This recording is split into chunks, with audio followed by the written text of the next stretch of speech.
네. 계속 이거. 여기까지만 일단 간단히. 그러니까 이게 이제 4번부터 7번까지 나와 있는 모범 답안지입니다. 그래서 여기에서 나온 결론의 말은 하나님은 자신이 하고자 하는 일을 자신이 이렇게 사용하시고자 하는 종에게 그대로 드러내신다. 뭐 이런 말씀인 거예요. 그리고 그것은 하나님의 일에 하라는 초청이다. 이런 거죠. 그러니까 어떻게 생각하세요? 하나님께서 직접적으로 모세한테 이렇게 말씀하시는 경우도 있지만 메리 자매님 말씀처럼 뭐 제 아내처럼 뭐 또 누구처럼 하나님이 꿈속에서 나타나실 수도 있고 하나님께서 주위의 어떤 환경을 통하여서 내 마음속에 어떤 강한 어떤 그 좀 압박이라고나 할까?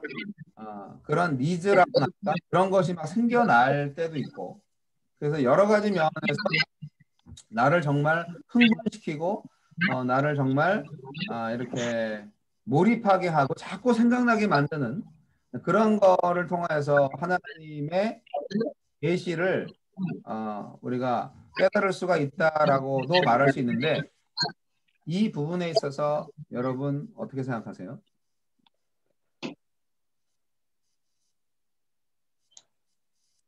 그 계시가 진짜인지 가짜인지 어떻게 알 수 있을까요?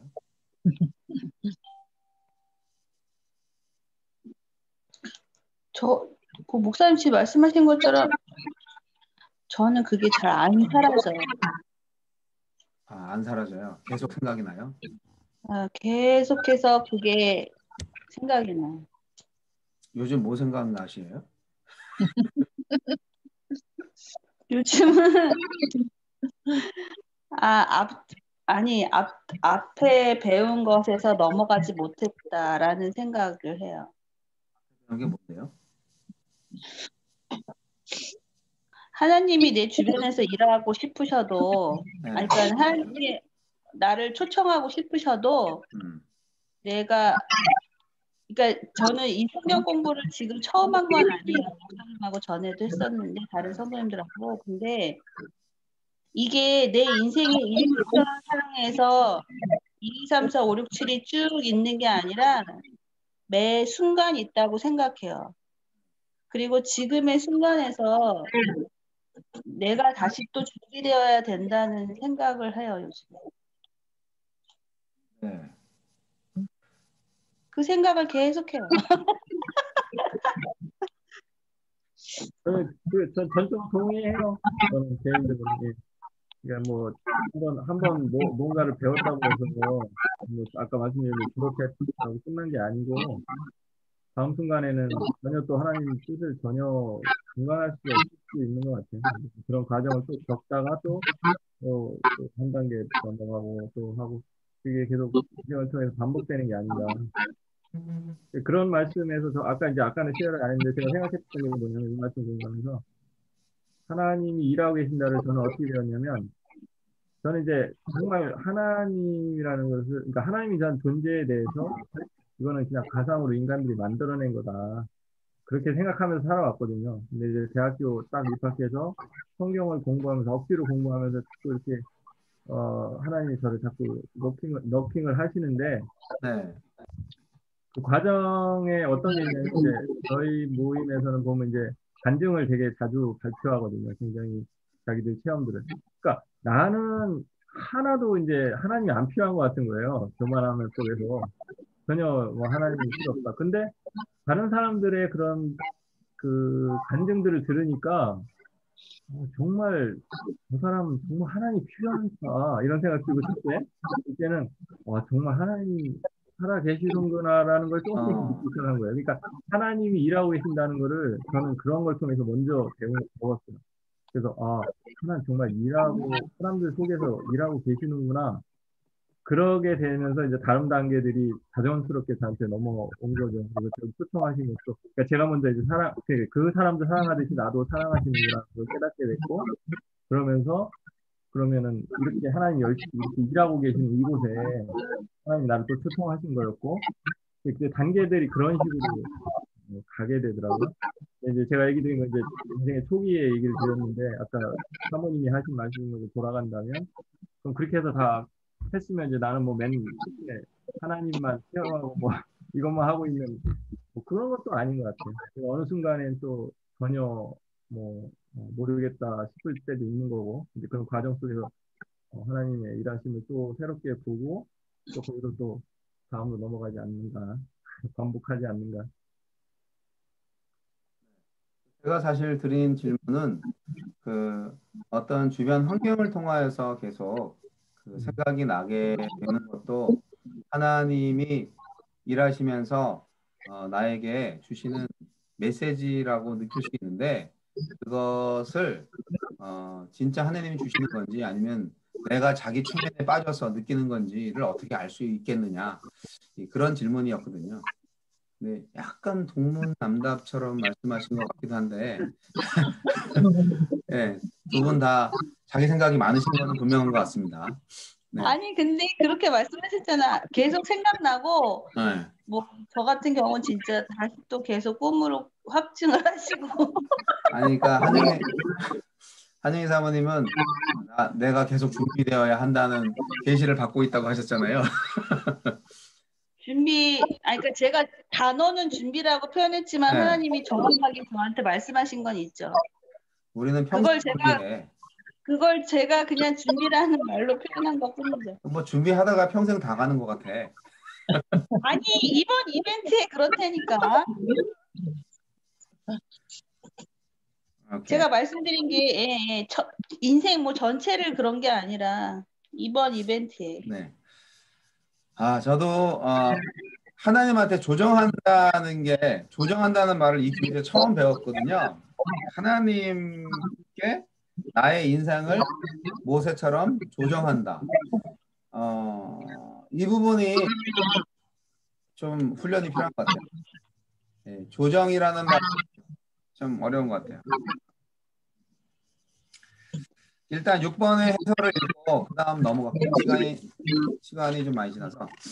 모세는 자기 인생을 하나님께 향하도록 조정했습니다. 모세는 하나님께서 하시겠다고 말씀하신 모든 것을 다 하실 수 있음을 믿고 그의 직업과 처가를 버려두고 애굽으로 갔습니다. 이렇게 삶을 조정한 후에야 그는 하나님께 순종할 수 있는 자리에 서게 되었습니다. 그러나 그것이 모세가 하나님을 위해서 무언가를 자기 힘으로 혼자 해보겠다는 뜻은 아니었습니다. 그것은 모세가 하나님이 이미 일하고 계신 곳으로 갔다는 뜻이며 그 결과 하나님이 처음부터 계획하신 목적을 이룰 수 있게 되었다는 뜻입니다. 모세는 하나님께서 쓰실 수 있는 하나님의 종으로서 그분이 선택하시는 대로 쓰임받고자 하나님의 손안에 머물러 있었습니다. 하나님은 그를 통해 하나님의 목적을 이루셨습니다. 하나님이 하나님의 크기에 해당하는 일을 당신의 삶을 통해 행하시면 당신은 하나님 앞에서 겸손해질 수밖에 없습니다. 모세는 그렇게 엄청나고 중요한 일에 자신이 쓰임받았음을 깨닫고 지극히 겸손한 마음으로 자기가 얼마나 무가치한 존재인가를 느꼈을 것입니다. 모세는 순종함으로 하나님이 그에게 말씀하신 모든 것을 행하였습니다. 그러는 동안 하나님은 모세를 쓰셔서 하시고자 하는 모든 일을 이루셨습니다. 그 순종의 단계가 올라감에 따라 모세 그리고 이스라엘 백성들은 하나님을 더욱 가까이 알게 되었습니다. 예, 여기에 대해서 다 인정하시죠? 질문이나 건의사항 없으시죠? 자, 그러면 엘리야 이야기로 가겠습니다. 엘리야의 케이스를 다시 보는 거예요. 평범한 한 사람이 무슨 일을 할 수가 있습니까? 엘리야는 우리와 다름없는 평범한 사람이었다. 네, 이럴 때 용기를 주는 말씀. 엘리야는 우리와 정이 같은 사람이로되 그가 비가 오지 않기를 간절히 기도한즉 3년 6개월 동안 땅에 비가 오지 아니하고 다시 기도하니 하늘이 비를 주고 땅이 열매를 맺었느니라. 우리처럼 엘리야도 평범한 사람이었습니다. 그러나 그가 기도했을 때 하나님께서 응답하셨습니다. 우리도 기도하면 코로나 시대가 빨리 지나가겠죠. 우리도 성정이 한 사람인데, 그죠? 그 다음에 베드로 얘기를 또 하고 있네요. 베드로, 네, 베드로와 요한 무식하나 능력이 있음 이렇게 헨리 블랙거비 목사님 써놓으셨는데 하나님께서 베드로를 통해 안진뱅이를 고쳐주셨을 때 베드로와 요한은 유대인들의 공회에 끌려가서 그들이 행한 일을 설명해야 했습니다. 베드로는 성령의 충만함을 입고 담대하게 유대 종교 지도자들 앞에서 증거하였습니다. 지도자들의 반응을 살펴봅시다. 그들이 베드로와 요한이 담대하게 말함을 보고 그들을 본래 학문 없는 범인으로 알았다가 이상히 여기며 또 전에 예수와 함께 있던 줄로 알고. 그러니까 성경에 나오는 인물들은 모두 평범한 사람들이었습니다. 하나님과의 관계와 하나님이 그들에게 역사하심이 그들을 특별하게 만들었습니다. 유대교 지도자들이 베드로와 요한을 보고 예수와 함께 있던 줄 알았다는 구절이 당신의 눈에 띄었습니까? 시간을 투자해서 하나님과 친밀한 관계를 맺고 싶어하는 사람은 누구나 하나님이 그 사람의 인생에서 상상을 초월하는 일을 하시는 것을 볼 수 있습니다. 네, 그 드와이트 무디 부분은 우리 그레이스 집사님 한번 읽어주시면 감사하겠습니다. 네. 무디는 학벌도 없고 목사 안수도 받지 못한 신발 외판원이었는데 복음을 전파하라는 하나님의 부르심을 느끼게 되었습니다. 어느 날 이른 아침 그와 몇몇 친구들은 기도와 회개와 성화의 모임을 갖기 위해서 어느 풀밭에 모였습니다. 헨리 바알리가 이렇게 말했습니다. 이 세상은 아직 온전히 헌신된 사람이 없습니다. 하나님께만 온전히 헌신된 사람이 나타나면 하나님께서 그를 통해서 그와 함께 그를 위해 그 안에서 얼마나 큰 일을 하실지 세상은 알지 못합니다. 무디는 그 말에 깊은 감명을 받았습니다. 그가 훌륭한 설교자인 찰스 스펄전 목사님의 설교를 듣고 어떻게 반응했는지를 후세의 전기 작가는 이렇게 표현합니다. 그래 세상은 아직 그 한 사람을 보지 못했어. 그를 통해서 그와 함께 그를 위해 그 안에서 얼마나 큰 일을 하는지를. 바알리는 누구든 가능하다고 했어. 바알리는 그 사람의 교육 수준이 높아야 한다든지 뛰어야 한다든지 하는 그런 어떤 조건도 말하지 않았어. 단지 한 사람이라고만 했지. 성령님이 그의 안에 거하시면 나 무디도 그런 사람이 되는 거야. 갑자기 무디는 지금까지 한 번도 깨닫지 못했던 무언가를 그 교회당에서 보았습니다. 그것은 스펄전 목사님이 아니었습니다. 결국 모든 것을 하고 계신 분 하나님을 본 것입니다. 하나님이 스펄전 목사님을 쓰신다면 그 외의 사람들은 안 쓰실 리 없다. 주님의 발 앞에 머리를 조아리고 나를 보내주세요. 나를 써주세요라고 말씀드리자. 드와이트 무디는 예수님께 온전히 헌신되기를 원하던 평범한 사람이었습니다. 그의 평범한 삶을 통해서 하나님은 특별한 일을 시작하셨습니다. 무디는 근대의 가장 훌륭한 복음 전도자 중 한 사람이 되었습니다. 그는 미국과 영국에서 복음 전도 집회를 열고 설교하여 수많은 사람들을 예수님께로 인도하였습니다. 네. 하나님께서 하나님 나라의 중요한 일을 성취하기 위해 특별한 방법으로 당신의 삶을 통해 일하실 수 있습니까? Yes. 당연하죠. 당신은 글쎄 나는 드와이트 무디가 아닌데 라고 말할지도 모릅니다. 당신이 무디일 필요는 없습니다. 하나님은 당신이 무디가 되기를 원하지 않으십니다. 하나님은 당신이 당신 자신이기를 원하시고 당신을 통해서 그분이 선택하신 것을 하기를 원하십니다. 당신이 그 어떤 중요한 일도 당신을 통해서는 일어날 수 없다고 얘기할 때 그것은 당신 자신에 대한 이야기이기보다는 하나님에 대한 당신의 믿음에 대한 것입니다. 네, 하나님에 대한 당신의 믿음에 대한 것입니다. 하나님이 당신의 중요한 일을 하실 능력이 없다고 말하는 것입니다. 사실 하나님은 평범한 한 사람이 헌신할 때 하나님이 기뻐하시는 그 어떤 일도 하실 수 있습니다. 우리가 이런 경우 다 있지 않았나요? 제가 어떤 중요한 일을 나를 통해서는 할 수 없어 라고 말할 때 그게 하나님에 대한 나의 믿음에 대한 이야기라는 거죠. 그것은 내가 할 수 없다는 것을 아는 나의 똑똑함에 대한 이야기가 아니라 나의 불신앙에 관한 이야기라는 것에 대해서 여러분 인정하시나요? 네, 그 밑에 하나님의 기준은 사람의 기준과 다르다. 이 부분 메리 자매님 읽어주시면 감사하겠습니다. 침례요한 이야기. 하나님의 기준은 사람의 기준과 다르다. 하나님이 우수하다고 평가하는 기준과 사람의 평가 기준이 다르다는 사실에 놀라지 마십시오. 침례 요한이 공중 앞에서 사역한 기간은 얼마 동안이었습니까? 아마도 6개월 정도였겠지요. 침례 요한의 삶에 대한 예수님의 평가는 어떠했습니까? 내가 너희에게 말하노니 여자가 낳은 자 중에 요한보다 큰 자가 없도다. 더 큰 자가 없도다. 6개월을 온전히 하나님께 바친 요한의 삶에 하나님의 아들이 승인 도장을 쾅 찍어 주셨습니다. 그 다음 것도 읽어주세요. 당신의 삶을 세상의 기준으로 판단하지 마십시오. 그러나 많은 교회와 목사님들과 지도자들이 그렇게 하고 있습니다. 생각해 보십시오. 그러한 개인이나 교회가 세상적으로는 괜찮아 보일 수 있습니다. 그러나 하나님의 눈에는 절대로 용납되지 않을 수도 있습니다. 반대로 하나님을 기쁘시게 하는 교회가 세상 사람들에게는 하찮아 보일 수 있습니다. 시골 한 구석 작은 마을에서 하나님을 신실하게 섬기는 목사님이 하나님을 기쁘시게 할 수 있을까요? 물론입니다. 하나님께서 그분을 그곳으로 보내셨다면요. 하나님은 책임의 경중을 막론하고 충성을 다하는 사람에게 상을 주십니다. 네. 당신이 약하고 제한된 존재라고 평범하다고 느낀다면 여러분 그렇게 느끼시나요? 나는 특별한 사람이야. 나 말고 일을 더 잘할 수 있는 사람은 없어. 라고 생각하시는 분 여기 계신가요? 내가 정말 평범하다고 느낀다면 나야말로 하나님께 가장 적합한 사람이다. 라고 이 교재는 하고 있네요. 그렇습니다. 하나님은 평범한 사람을 쓰는 것을 가장 좋아하십니다.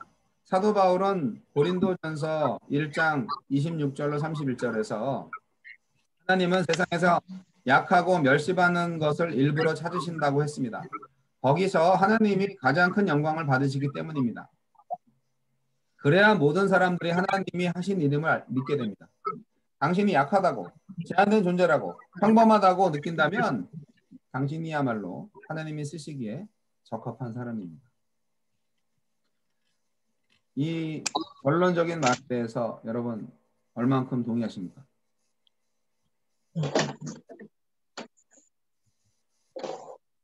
동의를 별로 안 하시는 표정? 아닙니다. 동의합니다. 그러면 하나님께서 금방 한영희 사모님을 사용하시겠군요. 아멘.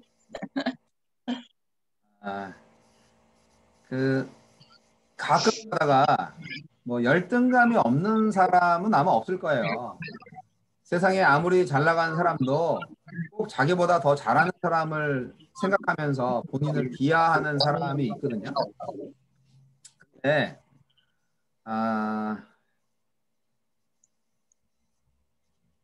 열등감은 마귀가 주는 것이다. 뭐 이런 또 말을 하는 사람들도 있어요.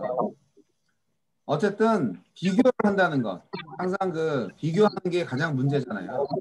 저도 그래도 바울 사도가 배울 거 다 배우고 그래도 성경의 3분의 1을 쓴 사람인데 베드로도 썼지만 바울을 좀 더 많이 썼지 라고 생각을 한 경우가 있었어요.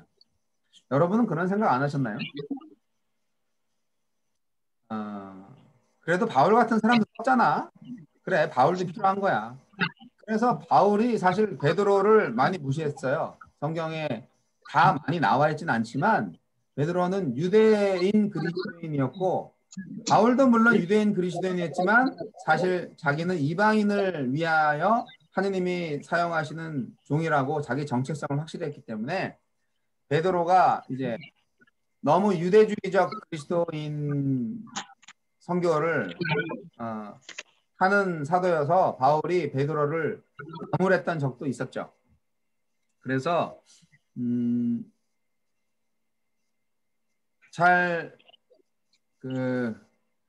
바울 같은 이제 사도가 최고 학벌에다가 이렇게 많이 돌아다니고 이렇게 어디 가도 인기 있는 그런 설교자 목사님을 딱 만나면 괜히 주눅 들어요. 네, 그런 경우가 있는데 저만 그런가요?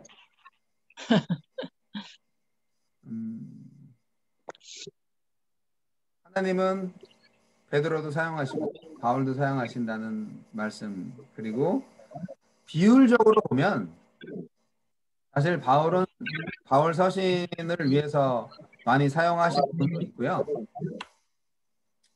그리고 예수님의 12 제자들을 보면 정말 대부분 다 배운 거가 별로 없는 평범한 어부들이었다는 것을 볼 때 확률적으로 비율적으로 정말 평범한 사람을 사용하시는 것이 맞다고 볼 수 있는 거죠. 네, 그런 생각을 저도 합니다. 사실 바울 같은 사람이 그렇게 겸손하게 쓰임받을 수 있는 일은 흔하지 않죠. 자, 오늘 학습한 내용 중에 여러분 어떤 구절이나 어떤 성구가 가장 뜻깊게 와 닿았나요? 어떤 말씀이 혹시 여러분의 가슴을 후벼 파는 게 있나요?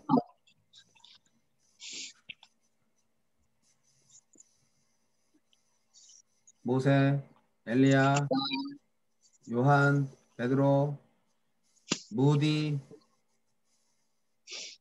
저는 딴 거보다 사도행전에 전에 예수와 함께 있던 줄도 알고 그 말이 많이 다가왔습니다. 근데 이제 본문에서 그 저자가 이야기했던 거하고 뭐 전혀 틀리진 않지만 저는 그 부분에서 뭐가 다가왔는지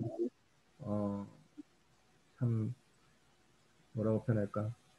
그냥 제가 뭐 기독교인처럼 행세를 하고 뭐 그런 말들을 해서가 아니라 어떤 사람이 나에 대한 아무런 배경이 없는데도 딱 보니까 저 사람은 예수와 함께 있던 사람이다라는 거를 묻어낼 수 있는 사람이 된다는 게 참 그런 소망을 갖게 됐어요. 야, 이런 사람이 되어야 되는구나. 지금이 그렇다는 게 아니라 그런 소망이 도전이 되더라고요. 네.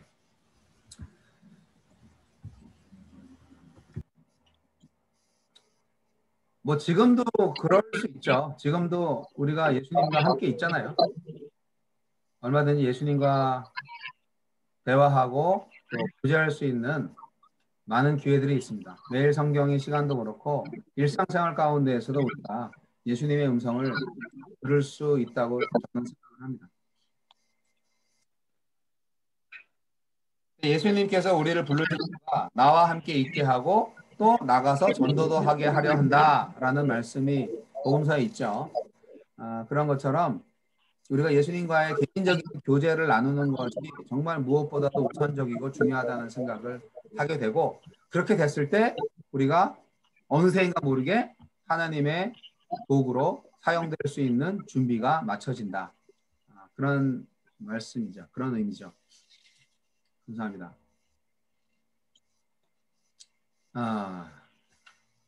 자, 이제 또 미팅이 또 없어질 시간이 한 8분 남았는데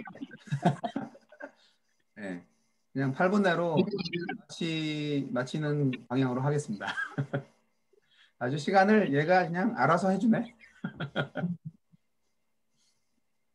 앞에 이제 우리가 세팅에 문제가 있어서 8시 한 17분, 18분에 이제 그때부터 공부를 시작했으니까 오늘 1시간 딱 공부를 하게 되는 것 같네요.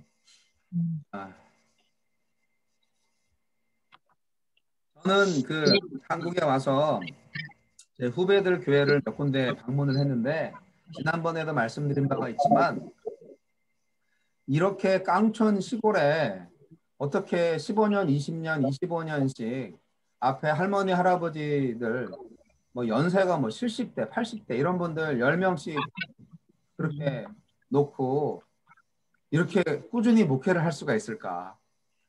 저는 후배들이 너무나 존경스러웠어요.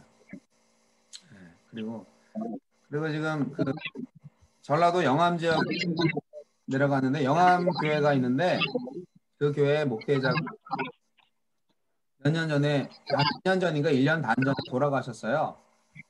거기서 30년 동안 담임 목회를 하시던 목회자가 돌아가셨는데 그 시골 교회에 아무도 안 와. 그리고 그 예배당은 교회 건데 땅은 남의 거래요. 근데 그 땅이 남의 건데 왜 남의 거냐면 그 지역에 있는 어떤 사람이 그냥 교회 하시라고 옛날에 목사님한테 이제 교회 하시라고 땅을 그냥 줬는데 그게 문서로 남아있지 않은 거예요. 구두로만.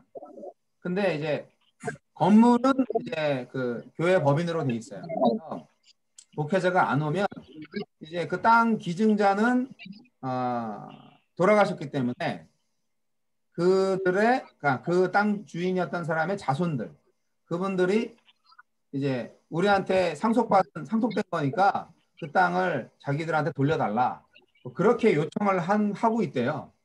그러니까 목회자가 계속 없으면 그 교회가 하나 사라진다 이거야. 근데 이제 그 교회가 50년 된 교회인데 거기에 지금 평생을 같이 한 오래된 교인들이 할머니들 한 9명 정도 있대요.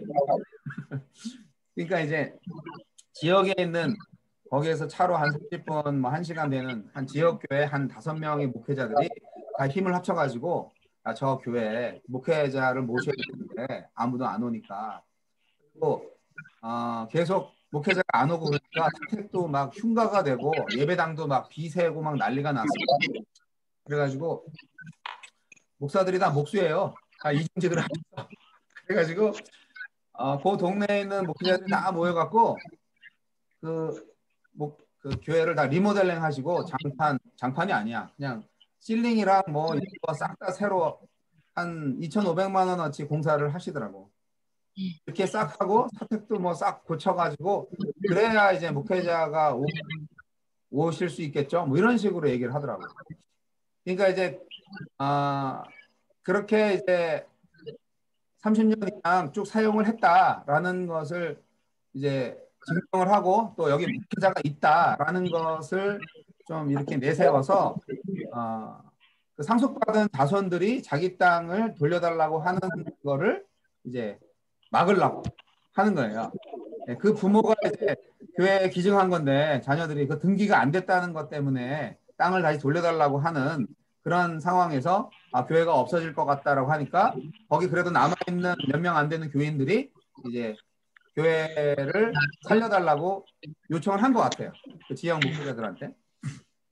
그래서 이제 그 교회 이제 협의회장이 자기가 뭐 얼마 내놓고 지역에 있는 교회들 목사들이 얼마 내놓고 막 이렇게 해가지고 예배당을 이렇게 수리하는 모습 현장을 보고 왔어요.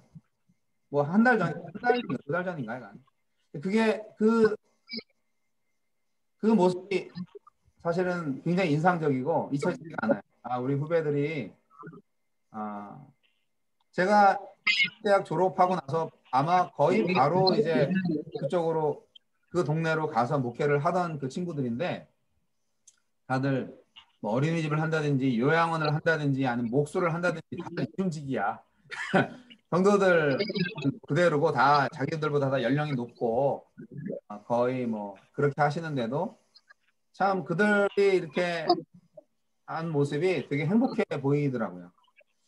그래서 참 하나님께서 이들에게 특별한 은혜를 주시는구나라는 생각을 하게 됐습니다. 여하튼 뭐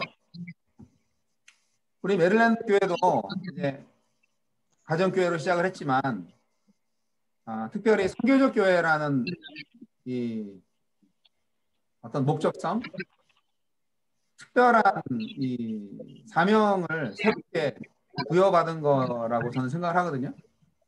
이 부분에 있어서 우리 모두가 다 정말 새로운 생각을 가지고 저는 진짜 선교적 교회라고 생각을 할 수 있기를 바라는 마음이에요. 그래서 각자가 다 흔히 생각하는 평신도가 이미 아니잖아요. 그러니까 여러분 모두가 뭐 저보다도 훨씬 더 훌륭한 믿음과 선교적 마인드를 가지고 계신 분들이기 때문에 뭐 저는 충분히 어떻게 보면은 지금 현재 여러분의 가정에서 또는 여러분의 직장, 여러분의 생활 모든 환경 속에서 충분히 이제 교회로서 사명을 감당하고 계시다라고 생각하는 거죠. 이게 뭐 어떤 구체적인 걸로 나타나는 거는 모르겠지만 그런 차원에서 아직도 저는 확실히 어떤 모습으로 나타나야 될지 방향을 발전시켜 나갈 될지 모르겠지만 여하튼 선교적 교회를 향한 하나님의 뜻을 저는 계속 받고 있어요. 근데 정확하게 뭐가 선교적 교회냐? 저는 성경 교회를 통하여서 우리가 다 사도적 리더십을 가지는 쪽으로 갈 수 있기를 지금 바라고 있습니다. 여러분 그런 면에서 같이 좀 기도해 주시면 좋겠다는 생각이 들어요. 좀 이해가 돼요? 제 말이 막 횡설수설. 네. 여튼 그 옛날에 하나님 댁에서 할 때 공부할 때 성교적 교회 얘기 많이 했죠. 네. 그 조셉 형님 제 책장에 보시면 새로운 교회가 온다 그 노란 책 그거 보셨잖아요. 요번 그 기에 아마 그 텍스트로 그 아마 공부하실 텐데 그 책에 굉장히 많은 그 임팩트가 있어요. 그걸 차분히 잘 읽어보시고 성교적 교회에 대한 비전 또한 새롭게 가지시면 좋겠다는 생각이 들어요. 예, 열심히 공부했습니다. 네, 이미 학기가 끝나서 아마 저기 뭐 숙제를 다 하셨을 텐데. 예, 지난 학기에 그걸 했어요. 예. 자, 1분 미만으로 남아서 여러분 간단하게 오늘 조셉 형 간단히 기도해 주시고 마칠게요. 사랑하는 은혜가 많으신 하나님 아버지, 오늘 온라인 미팅 할 수 있도록 도와주셔서 감사합니다. 하나님께서 당신의 뜻을 그의 종에게 나타내시고 또 조정과 또 개인으로서는 갈등의 시간을 거쳐서 참 주님께 온전히 순종할 때 하나님 사이의 일을 이루시는 것을 믿습니다. 봅니다.